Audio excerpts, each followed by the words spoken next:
Hi, everybody, and welcome back. This is Jeff Barton, and this is the Mortgage Minute. Let's get right to it. The rates have obviously gone up. Everybody who's looking for a mortgage will know that they're going to have to pay more in the coming months than they had in the previous months. The current 30-year fixed rate is over 4%. 4.08 is the average that we see across the country. 3.33 for the 15. That's still a pretty good deal.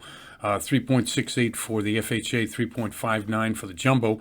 Jumbo's really taken a huge leap from just above 3% at 315, 316, all the way up to 3.59.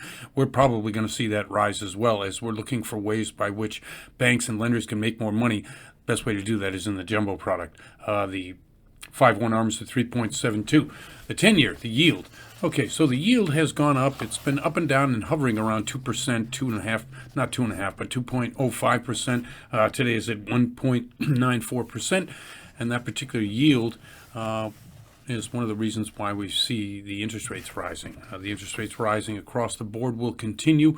We're seeing the Fed obviously raise rates for member banks and the borrowing capacity probably in March. We're going to continue to see inflation take a bite out of your paycheck. Although growth in several areas of the economy is good, certainly inflation, as I said, is taking a lot of that growth in wages away from you, but we should see some recognition of that when, or at least reduction of that, when we see the Fed actually take action and raise rates. Raising rates is one thing, but a lot of people, there's a backlash against corporations who, many people, especially depending on your political bent, think that corporations are just raising prices because they're raising prices and they're allowed to. It's interesting when you see good inflation happening, i.e. in the stock market, i.e. in real estate, that's a good thing. But along with that, over the last 10 years, we have not really seen wage inflation. Wage increases, which of course is wage inflation. Now that we're seeing that, we're also seeing other commodities and companies raising their prices across the board. We'll see where it lands. We're, at 7.5% inflation year over year. That's a big number. It's not as big as it was in the 80s, but we have to obviously keep that under control as we move forward into 2022. Let's see.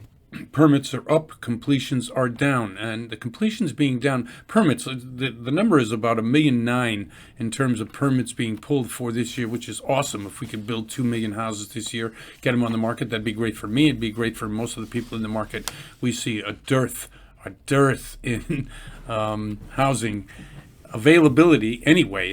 And as a result of that, I have a couple of figures here. Albuquerque. There are only 626 houses available in Albuquerque, New Mexico. Think about that for a second. In Austin, 1,351 houses.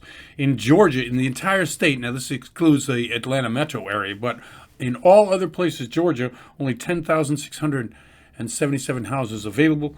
In Las Vegas, only 2,143 houses available. And in San Diego, California, only 1,629 houses available.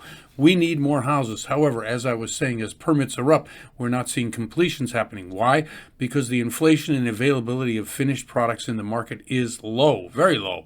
And it's more than just bottlenecks. It's the fact that pricing, what's happening in the global, it's not a recession, but there's certainly geopolitical pressures to the market, especially today, when you're looking at the invasion in Europe, Russia invading Ukraine, when you're looking at some of the things going on in China, as we've been reporting here as well as other places.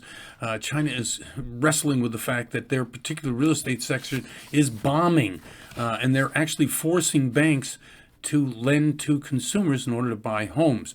It's much the same, and I think it's much the same as what was happening in 2008 when there were legislative initiatives to get low-income people into housing, forcing loans that probably shouldn't have been made onto people that may not be able to pay it back. Is that happening in China? Could be. But these two things plus inflation really makes the market nervous, and this is why we've seen some of the increases in the mortgage marketplace, although there is a flight to safety, especially with war coming, and it looks like that has already begun in the Ukraine. It's Tuesday. I'm Jeff Barton. Thanks very much. This is the Mortgage Minute.